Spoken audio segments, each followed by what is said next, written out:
Hi, உங்கள் எல்லாத்துக்கும் வணக்கம். நேற்று 71வது தேசிய விருது படத்தை வந்து எல்லாரும் விருதை வந்து டிக்ளேர் பண்ணியிருக்காங்க.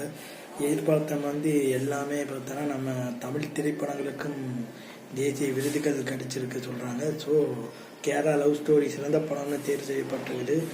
இது ஒரு பக்கம் இருக்குது. பார்க்கிங்னு ஒரு படம் வந்துச்சு. அந்த பார்க்கிங் படத்துக்கு தேசிய விருது கிடச்சிருக்கு. தமிழ் மொழி படங்களுக்கு நம்ம பாஸ்கர் அவர்களுக்கு கிடச்சிருக்குது. ஸோ இது வந்து ஒரு பாராட்டக்கூடிய விஷயமாக இருக்குது. துணை சப்போர்ட்டிங் ஆக்டருக்கு.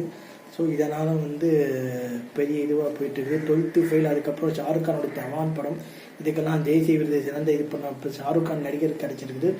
கேரளா லவ் ஸ்டோரி படம் தான் சிறந்த படம்னு ஒரு தேசிய விருது. அதுதான் வந்து கேரளாவில் உள்ள மக்களை வந்து கண்டனம் சொல்கிற அளவுக்கு இருந்தாங்க. ஏன்னா பொய்யான ஒரு கதைகளை வந்து திருச்சி கேரளா நீங்கள் தப்பாக காட்டியிருக்கீங்கன்ற ஒரு இதுதான்.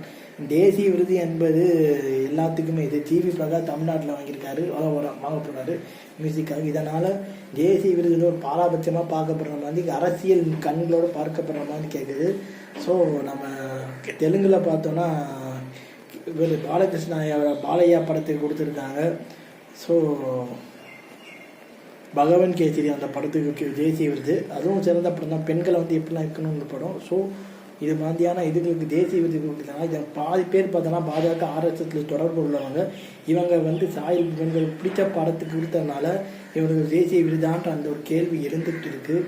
ஸோ இதுதான் வந்து தேசிய விருதுக்கான ஒரு இதுவாக தகுதியாக ஆயிடுச்சு. ஸோ இந்த தேசிய விருது திரைப்படத்துக்கான தேசிய விருதை சில பேர் வந்து கண்டனம் சொல்லிக்கிட்டு இருக்கிறாங்க, சில பேர் ஏற்றுக்கல. சங் பரிவார்கள் நடத்தப்படக்கூடிய தேசிய விருதுன்னு சொல்கிறாங்க.